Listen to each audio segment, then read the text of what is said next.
Hey, well, thanks for being here. Yeah, well, thank you for doing this interview with me. My pleasure. So I know you've got another interview to get to. Let's just dive right into it. So I know that you've been involved in CrossFit or at least started CrossFit 16 years ago. You're a registered dietitian. You were a gym owner with your husband, CrossFit London, for how many years?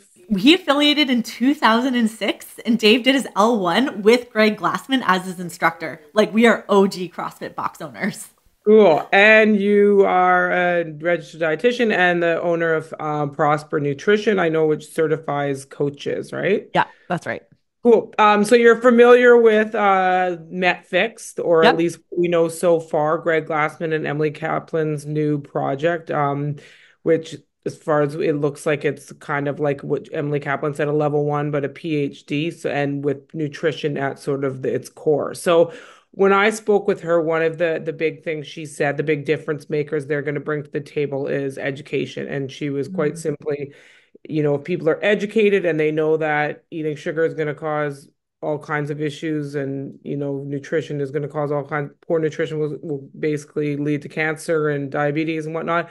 So the big thing they need to do is just educate coaches to then educate clients, and that was her big thing. It's education, education, education. And so from your experience in 16 years of being a Yeah.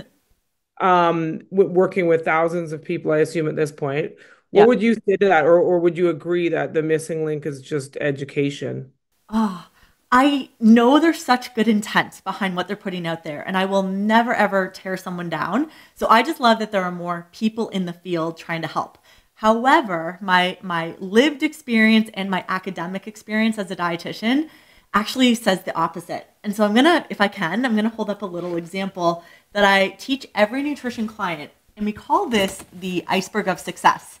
And right at the top of my iceberg, what I talk about is how traditionally coaches try to change habits, try to change behavior. Is they're like, you need to have a lot of willpower, and I'm going to give you knowledge, and you can insert the word education instead of knowledge at the top of the iceberg.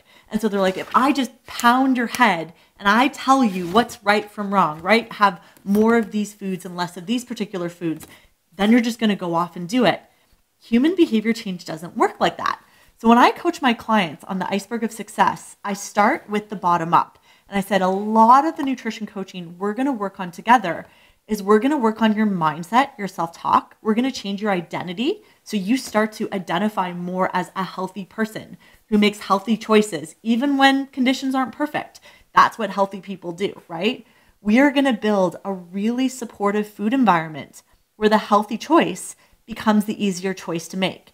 And then we're going to break it down into individual habits. And so my silly dietitian brain, if I can on this interview, I think a lot in metaphors. And so I'm going to give a really pertinent CrossFit metaphor. You would never take a brand new CrossFitter coming to your gym for the first time and be like, here's what we're going to do. We're going to slap on a vest. You're going to go through Murph RX, and then we're going to work on muscle ups, and you're going to do 10 sets of two, because I can do that as a coach. So like, of course, you as a client, here's the plan. I'm going to tell you what to do. Just go do it. You're going to hurt them. They're not going to have a good experience, and they won't come back. Really good Well, they coaches, won't be able to do it. they will not, you could give them all that information. They do not yet have the skills to be able to execute that. So, what do really good coaches do? They sit down and they have a conversation and they assess. They ask questions to learn what their exercise history is, any injuries, what their goals are, and where their current state of fitness currently is, as well as what their current movement patterns look like. And then any good coach is going to meet that athlete where they're at, and they're going to do some mindset stuff where they start to see themselves as an athlete who comes to the gym regularly. They're going to build a supportive environment, right? They're going to have the right equipment in place. They're going to have community. They're going to do things like gamification and making the workouts more fun. And then they're going to start to build the habit of exercise and exercise competence, right? So there's lots of ways we can work on a muscle up without the skill of yet having a muscle up. So I want to bring this metaphor back to education and nutrition. When I was a dietetic intern, so we do rotations to become registered dietitians, I will never forget this moment.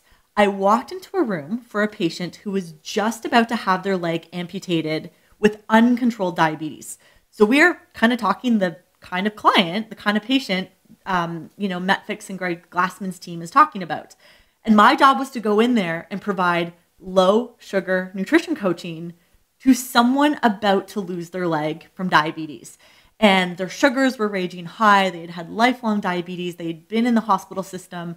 And I realized like how silly and how futile this was. This wasn't, they didn't have the information that sugar had caused their diabetes to get this extreme. And they're at the point of losing a limb.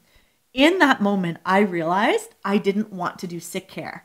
I wanted to be in the healthcare system upstream doing preventative healthcare. So that's why I'm glad we have more allies in this fight. I will never tear someone down who's trying to help with making our world a happier, healthier place. However, when I finished my internship, I went back to school and I did my master's in behavior change psychology in foods and nutrition. So we worked with people who had prediabetes, really, really at-risk people to develop type 2. And in my master's, what we studied was a test against education only. So the didactic healthcare model of we will just tell you foods are good, foods are bad for your diabetes. You need to go do this. Versus the model I tested in my master's was we focused on skill building, community, and gamification. So our participants would come to classes where we would kind of teach a small bit. So there was an information component, absolutely. But then we brought them in the real world to build skills within the support of a community. We did group cooking classes where we incorporated more vegetables and protein and, lower sugar, higher nutrient dense foods into their repertoire, what they were cooking. And then we would do batch cooking as a group so people could bring dishes home that other people made in the class and their dish. They didn't want to let the other participants down. We did walking and hiking groups with these people. So we would meet up on Sunday mornings to go for walks. Again, these people were all sedentary. We didn't throw them in the gym. And again, to each their own with exercise. You can see my example of we met them where they were at and we focused on skills, habits, community, supportive environments, and we did a lot of gamification to make behavior change fun. Hey, we'll get back into things in just a moment, but I wanted to give you a gift for hanging out with me today. I want to give you access to a free, on-demand nutrition coaching masterclass called Liftoff.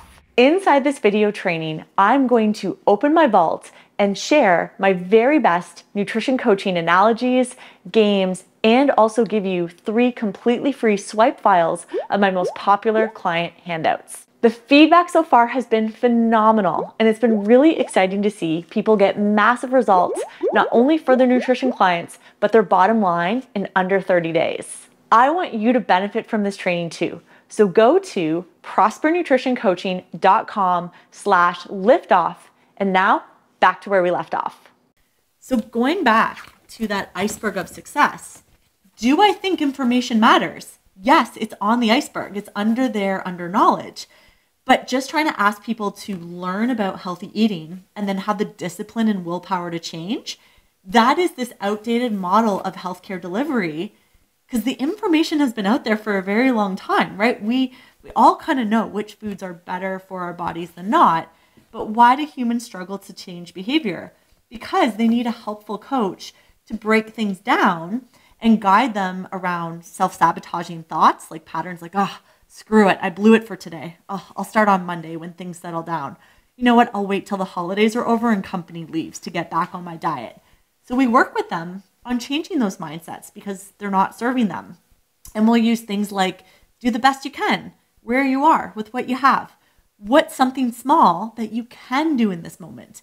I use this phrase, better is better, forward is forward. Does that mean I might still have a client eating sugar? Yes, because better is better, forward is forward. And then we start to give them the skills of setting up their environment to be really supportive. So that's their kitchen, their fridge, their freezer, their pantry. That's their social environment, hanging around people and friends that live a healthy lifestyle, that want to go to the gym, that don't want to be out boozing and drinking till 2 a.m. on a Friday night, and then they don't get to the Saturday, gym class. We talk about the online environment. What do you look at online? What are you reading? What are you consuming? Where are you spending that time? And then finally, we help them break them down into simple, small, sustainable, healthy habits. So, sorry, I've talked your ear off for a second. I want to maybe hear back from you. You've I'm also glad been you're a sending me coach. the recording because I'm not keeping up fast enough. That all makes a ton of sense. And I know one of the things I did say to Emily Kaplan too is I've been a CrossFit coach for 15 years, and the easy part is getting clients to come to the gym. The Yeah, hard part is getting them to change their diets. And for me, I just never felt confident talking about, I'm not a nutritionist, I'm not a registered dietitian. So I kind of left the nutrition pieces for not, it wasn't part of what I did. And this is something that I talked to Emily about. And I was saying that, in that sense that, and she said that's true, CrossFit in general, CrossFit coaches don't work with their coaches or with their clients on on nutrition, sorry, and this is a big missing part. And so this is what they're hoping to do through MetFix is help coaches become more confident to work with clients on their nutrition. So what would you recommend for coaches? Like what type of education would be good?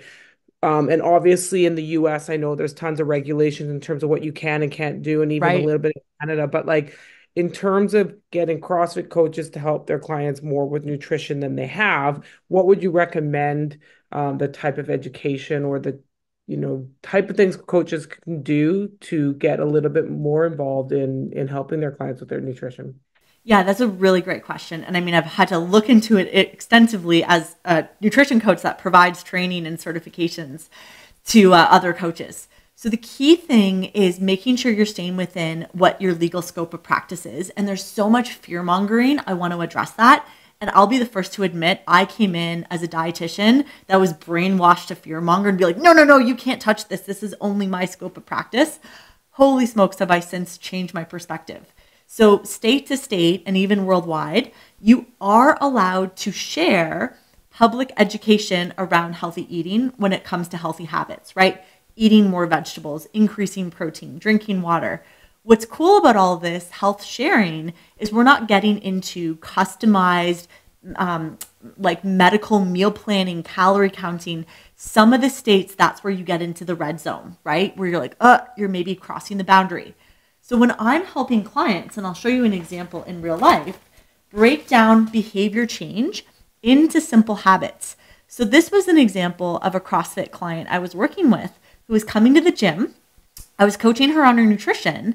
And what we did is we started to find some high return habits that if she put effort in, there was going to be a really big impact on her physical body composition and her performance. So we had identified vegetables 2 times a day. Like just adding more good, right? I wasn't talking about taking away bad. I was talking about addition of health habits we wanted to do more of.